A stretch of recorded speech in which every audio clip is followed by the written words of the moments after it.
Bonsoir Gauthier Picard, Bonsoir. vous êtes patron de rueducommerce.com. On va parler un peu de Noël. Déjà 30 millions d'acheteurs sur Internet, ça n'en finit pas de progresser. 23% pour les ventes sur un an, sur tout le commerce en ligne. Est-ce que Noël se présente bien pour le commerce électronique ou pas? Alors oui, Noël se présente bien pour le commerce électronique. C'est pas forcément simple de dire ça tous les jours dans le contexte actuel, Ouais. avec évidemment une situation économique complexe. Mais on voit depuis 3 ans où clairement il y a quand même des tensions sur la consommation, qu'Internet bénéficie assez fortement en fait de ces tensions, dans la mesure où les consommateurs décident d'aller acheter sur Internet parce qu'ils considèrent, et c'est une réalité, que les produits sont vendus moins cher. Dans ce contexte, Rue du Commerce tire bien son épingle du jeu. Pourtant, ça n'a pas toujours été facile. Vous avez commencé il y a une grosse dizaine d'années dans le commerce high-tech et il a fallu un gros virage en 2007, là où vous avez ouvert la galerie, ce que vous appelez la galerie, pour que vous renouiez avec une croissance rentable, qu'il est maintenant.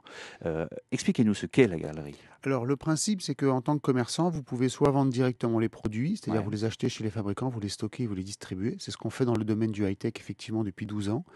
Et on a décidé en 2007 d'élargir notre offre, donc en dehors des produits techniques. Finalement, en accueillant les offres de marchands partenaires sur notre site, on propose donc les produits de marchands qui sont souvent plus petits, qui ont du mal à se faire connaître auprès du grand public.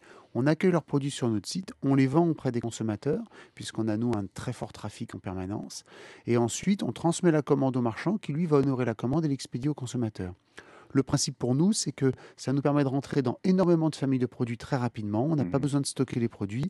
On a des marchands experts dans chacune des catégories en face de nous, donc ils savent choisir les bonnes offres. Et on répond évidemment à l'attente de nos clients de trouver de plus en plus de produits chez nous. Et vous gagnez votre vie de deux façons, en touchant des commissions sur les produits vendus, bien entendu, Exactement. et grâce à la publicité. Bien sûr, parce que le trafic augmente puisqu'on a de plus en plus de produits, donc de plus en plus d'internautes qui veulent venir sur notre Combien? site. Aujourd'hui, là, en ce moment, sur la période de Noël, on avait par exemple hier 800 000 personnes différentes qui sont venues sur le En site dans une la journée. journée. Dans la journée.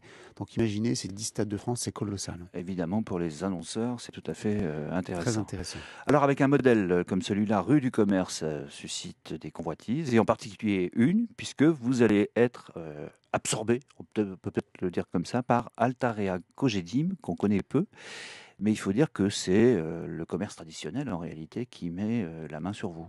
Oui, Altaria Cogedim est une foncière, donc c'est un groupe immobilier à la base, mais qui gère des centres commerciaux et également des biens privés et des biens d'entreprise. Le principe de notre échange avec Altarea aujourd'hui, ça a été de se dire que le commerce traditionnel et le commerce sur Internet allaient de toute façon connaître des synergies dans les années qui viennent. Et on a fait le pari ensemble, parce que je pense qu'on a deux groupes qui sont de profils assez entrepreneuriaux. On a fait le pari ensemble de se dire qu'on allait trouver et développer les synergies ensemble, et donc finalement inventer sans doute le format un peu plus évolué du e-commerce dans les 5 ans ou 10 ans qui viennent. Alors c'est amusant parce qu'en général, quand on absorbe une entreprise, on travaille sur les synergies en amont de cette opération. Et là, vous allez le faire après. C'est Oui, bizarre. parce que finalement, ce ne sont pas des synergies économiques, ce sont des synergies commerciales. Mhm. Donc, c'est vrai que dans un cas de figure comme celui-là, il faut d'abord apprendre à bien connaître le métier de l'autre, puisqu'on n'est absolument pas sur les mêmes métiers, au-delà du fait que c'est du métier de commerce et du métier de galerie marchande, mais c'est pas du tout la même manière d'opérer en physique et sur Internet. Et donc, tout notre travail maintenant, c'est d'imaginer les synergies commerciales et de les inventer. Et donc, c'est vrai que ça ouvre un chantier passionnant parce que finalement, c'est pas tant économique que surtout commercial et intellectuel. Alors on voit bien ce qu'Altarea Cogedim va chercher en reprenant rueducommerce.com, puisque les centres commerciaux ont une activité qui stagne, voire qui est en légère diminution, donc ils viennent chercher avec vous de la croissance. Mais vous aviez les moyens de vous développer tout seul, non? Alors nous, on va chercher deux choses. On va quand même chercher la capacité d'aller plus vite, parce que quand vous êtes coté sur le marché aujourd'hui, vous êtes en permanence obligé de traiter la problématique croissance, rentabilité, de faire des choix. Là, ça va nous permettre dans les 2-3 ans qui viennent d'investir massivement. C'est d'ailleurs ce qu'on a communiqué avec Altarea, pour rester dans le peloton de tête des gros e-commerçants français.